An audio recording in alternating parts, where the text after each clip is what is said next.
So Jai Hind, I'm Rishi and once again welcome to RSL English idem and phrases की इस दूसरी video में आज हम लोग दिखने वाले हैं जो दूसरा आइडम्स है कम विद फ्लाइंग कलर्स। इसका मतलब क्या है? सफलता प्राप्त करना। So when we do lots of hard work but we are not able to get the success, और उस समय अगर हम सडनली अगर सफलता प्राप्त कर जाते हैं तो हम बोलेंगे come with the flying colors, यानी कि सफलता प्राप्त किया। जैसे इस पिक्चर में आप देख पा रहे हो कि जो बैडमिंटन प्लेयर है कई दिनों से लगातार मेहनत कर रहा था कि बैडमिंटन के फाइनल मैच को विन कर पाए, but he was not able to get the success. लेकिन उसने finally came with the flying colours और उसने फाइनली जो है सफलता प्राप्त की। तो उसने कहा came with the flying colours. तो आप इस प्रकार से जो है जब किसी चीज में सफलता प्राप्त कर जाते हैं, whether that is your academic exams और द कॉम्पिटिशन्स एग्जाम्स, जो आप कई दिनों से, कई सालों से, कई महीनों से कर रहे हैं, अगर आप सफलता प्राप्त कर जाएंगे तब आप यूज करेंगे come with the flying colours. ठीक है, तो ये जो फ्रेजेस है, ये जो आइडम्स है, इसका यूज करके आप जो है एक इम्पैक्ट ला सकते हैं आपके कन्वर्सेशंस में। तो जो नेक्स्ट फ्रेजेस है वो है come to come age of. इसका मतलब क्या है? बालिग होना या फिर वयस्क होना। जब कोई इंसान जवान हो जाए, जब कोई इंसान बालिग हो जाए, तब उस कंडीशंस में आप यूज करोगे to come of age, to come of age. ठीक है, तो ये जो सेंटेंस है, ये जो फ्रेजेस है, इसका भी यूज करके आप जो अपने कन्वर्सेशंस में, आप जो अपने डेली इंग्लिश स्पोकन होता है उसमें आप यूज करके आपके कन्वर्सेशंस को एक इफेक्टिव और एक जो है good looking way of personality में आप इसको कन्वर्ट कर सकते हैं, जो है टू कम ऑफ एज। ये जो सेंटेंस है इसका यूज कर सकते हैं। ठीक है, जैसे कि जो गांव में आप लोग सुनते होंगे कि उसके जो है बेटे अब बालिग हो गया, उसका बेटा अब जवान हो गया, ठीक है, उसकी शादी करने की उम्र है। तो ये जो कम ऑफ एज सेंटेंस है इसका यूज करके आप बोल सकते हैं। जो नेक्स्ट है वो है बैग एंड बैगेज। ये जो फ्रेजेस है, इस फ्रेजेस का मीनिंग होता है बोरिया बिस्तर समेत। ठीक है, ये जो मीनिंग है इसका होता है बोरिया बिस्तर समेत। जब कोई इंसान कहीं से जो है ट्रैवल कर रहा है तो अपना सारा का सारा जो है सामान, जितना भी जो है उसके क्लॉथ्स होते हैं, जो भी उसके वेरिएबल्स होते हैं, उन सारी चीजों को जो है अपने साथ लेके बैग में पैक करके लेके जाता है। तो उस कंडीशंस में आप, उस स्थिति में आप बोल सकते हैं बैग एंड बैगेज। जैसे यहाँ पे जो एक सेंटेंस दिखाई दे रहा है, सेंटेंस में है when police come there, when police came there thief run away with their bag and baggage. जब पुलिस वहां पर आई तो चोर जो है, चोर सब के सब अपने बोरिया बिस्तर को लेकर के वहां से फरार हो गए। तो इस सेंटेंस का आप इस प्रकार से या फिर जो है आप अनेक प्रकार से इसका यूज करके आपके सेंटेंस को जो है बोल सकते हैं बैग एंड बैगेज। ठीक है, नेक्स्ट है आपका at the 11th hour. At the 11th hour इसका मतलब होता है अंतिम समय पर, जिसे आप बोल सकते हो लास्ट टाइम। आप कई बार जो सुनते होंगे eight the 11th our, last समय पे अगर उसने मेरी हेल्प नहीं की होती तो शायद मैं आज यहाँ पे नहीं होता। अगर लास्ट समय पर, अंतिम समय पे अगर आज उसने अगर जो है वहां पे नहीं पहुंचा होता, शायद परिस्थिति कुछ और हुआ होता। तो ये जो अंतिम समय, जब कोई जो चीजें अंतिम समय पे एकदम एंड ऑफ द टाइम पे जो है वहां पे इंसिडेंट होती है, तो उस समय आप बोल सकते हो एट द 11th आवर। ठीक है, ये सेंटेंस, ये फ्रेजेस का यूज कर सकते हो। जो ये आइडम्स है ये भी एक गुड लुकिंग आइडम्स है। इसका जो है आप अपने डेली कन्वर्सेशंस में, जो स्पोकन इंग्लिश होता है उसमें यूज करके आपके कन्वर्सेशंस को एक इफेक्टिव वे और इफेक्टिव स्पीकिंग में जो है लेकर के आप इसका यूज कर सकते हो। जैसे कि यहाँ पे सेंटेंस है कि if he did not lose his patience at the 11th hour he could get a diamond. अगर उसने जो है अपना पेशेंस लास्ट समय में नहीं खोया होता तो शायद उसके पास एक डायमंड होता। तो ये जो सेंटेंस है, इस सेंटेंस में आप देख पा रहे हैं जो ये लड़का है ना, ये लड़का जब खोज रहा था जमीन को, तो ये जो अंतिम समय पे जब उसका जो रिक्वायरमेंट था, उसका जो एक प्रकार से एम था, उस एम तक पहुंचने ही वाला था, लेकिन उसने अपना पेशेंस खो दिया। एट द 11th आवर पे, लास्ट समय पे अपना पेशेंस खो दिया और उसको जो है डायमंड मिलते मिलते रुक गई। तो ये जो है पिक्चर में आप देख पा रहे हो। तो जब भी आपको अंतिम समय पर बोलना है, तब आप बोलोगे eight the 11th our.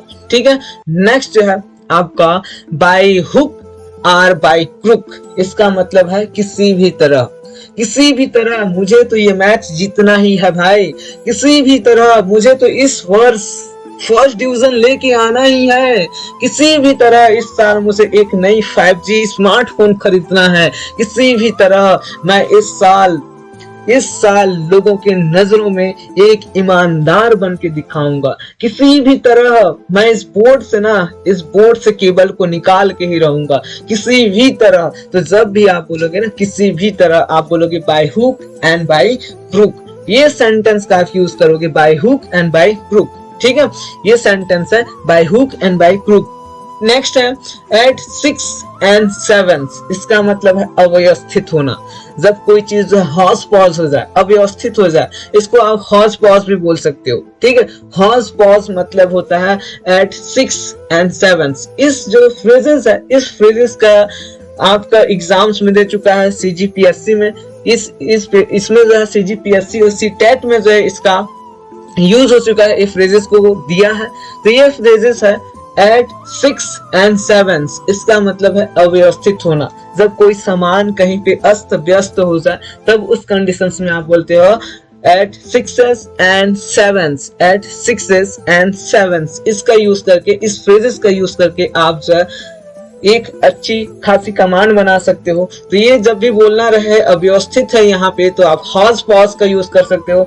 There are hodgepodge the variables, यहाँ पे जो है कई सारे सामान का क्या है, अव्यवस्थित है। या फिर बोल सकते हो देयर आर एट 6 and 7, यहाँ पे जो है अस्त और व्यस्त हैं, तो यहाँ पे इस प्रकार से यूज कर सकते हो। नेक्स्ट है आपका जो सेंटेंस है फीदर वंस नेस्ट, इसका मतलब क्या है, फीदर वंस नेस्ट, इसका मतलब है अवैध तरीके से जब कहीं से इनकम किया जाए ना, अवैध तरीके से जब कहीं से अर्निंग की जाती है, कमाई की जाती है, तो उसे बोलते हैं feathers once nest, feather once nest. ठीक है, ये सेंटेंस का यूज कर सकते हो, इस फ्रेजेस का यूज करके आप बोल सकते हो कि जो कोई गलत तरीके से, अवैध तरीके से, इलीगल तरीके से जो है अर्निंग करता है, तो उसे बोल सकते हो फीदर्स वंस नेस्ट।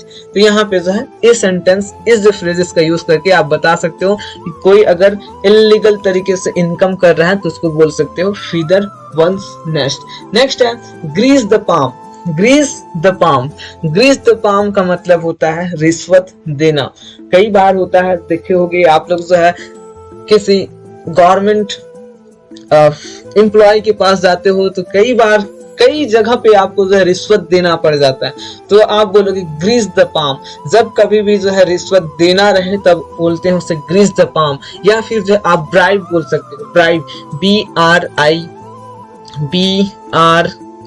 BRIBE, ये जो ब्राइब है इसका मतलब भी होता है घूस देना। ठीक है, तो इसका मतलब भी होता है रिश्वत या फिर घूस देना। तो ये ग्रीस द पाम या फिर जो ब्राइब का यूज कर सकते हो। तो जो है टेक ब्राइब मतलब घूस लेना होगा, और जो है गिव, जो ब्राइब मतलब होता है घूस देना। ठीक है, तो इस प्रकार से आप जो है इसका यूज कर सकते हो, ग्रीस द पाम या फिर ब्राइब का यूज करके आप रिश्वत वाली जो भी आप किसी को बोलना रहे कि वो रिश्वत लेता है, सो ही टेक ब्राइब बोल सकते हो, या फिर बोल सकते हो ही ग्रीस द पाम्स। ठीक है, ही ग्रीस द पाम, ये बोल के आप सेंटेंस को कंप्लीट कर सकते हो। नेक्स्ट है keep in touch with, keep in touch with, इसका मतलब होता है कि संपर्क बनाए रखना। जब आप कहीं पे जा रहे होते हैं तो आपके पेरेंट्स बोलते हैं कि बेटा संपर्क बनाए रखना, कॉल करते रहना। जब आप कहीं जा रहे होते हैं, स्कूल जा रहे होते हैं, कॉलेज जा रहे होते हैं, बोलते हैं कि संपर्क बनाए रखना, कॉल करते रहना। ठीक है, तो ये जो है कीप इन टच विद बोलोगे जब भी बोलना रहे किसी के साथ संपर्क बनाए रखना, या फिर जो है कॉल करते रहना, या फिर बोलोगे कि मिलते रहना, तो आप बोलोगे कीप इन टच विद। ठीक है, आज के बाद जब भी अगर किसी से बोलोगे कि संपर्क बनाए रखना, चाहे वो फिजिकली हो, चाहे वर्चुअली हो, या फिर जो है चाहे जो है वॉइस यानी कि टेलीफोनिक हो, आप बोल सकते हो संपर्क बनाए रखना, यानी कि कीप इन टच विद। ठीक है, नेक्स्ट जो है मेक बोथ एंड्स मीट, इसका मतलब है कि अपनी आमदनी में ही गुजारा करना, अपनी आमदनी में ही गुजारा करना। जैसे बोलते हैं ना कि जितना बड़ा चादर है उतना ही पैर फंसाओ, ये गलत है ना कि जितना बड़ा चादर है उतना ही पैर फंसाओ। क्यों भाई, अगर जो है पैर फैलाना है तो बड़ा चादर ले आओ, लेकिन उसके लिए क्या करना पड़ेगा, थोड़ा सा एफर्ट लगाना पड़ेगा, थोड़ा सा हार्ड वर्क करना पड़ेगा। तो चलिए देखते हैं, मेक बोथ एंड्स मीट मतलब होता है अपनी आमदनी में गुजारा करना। देखो ये जो मेहनत करने वाले लोग होते हैं, ये मेहनत करने वाले लोग दिन के जो 200-300 रुपए कमा के अपने ही जो है आमदनी जितने इनकम हो रहा है उतना में ही गुजारा कर लेते हैं। तो उस स्थिति में बोला जाता है मेक बोथ एंड्स मीट। बोलोगे मेक बोथ एंड्स मीट, इसका मतलब होता है अपनी ही आमदनी में गुजारा करना। नेक्स्ट है make a name. Make a name मतलब अपना नाम बनाना।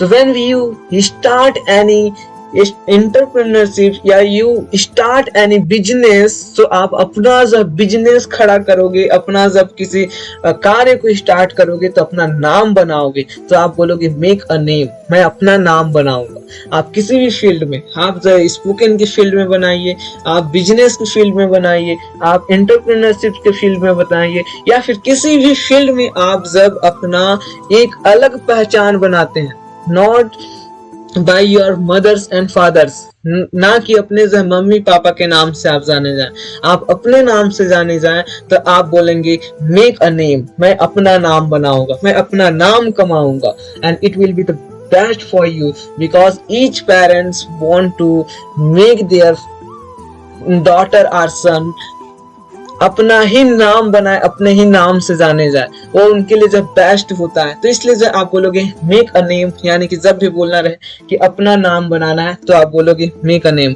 नेक्स्ट है होल्ड वंस टंग। इसका मतलब क्या है, होल्ड वंस टंग, अपनी जुबान संभाल के बात कर। ये जो सेंटेंस है ना, इसका आप कई बार बोलते हो कि अपना जुबान संभाल के बात कर, तो आप बोलोगे होल्ड वंस टंग। ठीक है, होल्ड वंस टंग, यहाँ पे जो है आप अपनी जुबान संभाल के बात करो बोलोगे तो होल्ड वंस टंग। इस वंस की जगह आप बोल सकते हो योर टंग, ठीक है, या फिर योर ब्रदर्स टंग, जो भी जिसको भी बोलना है।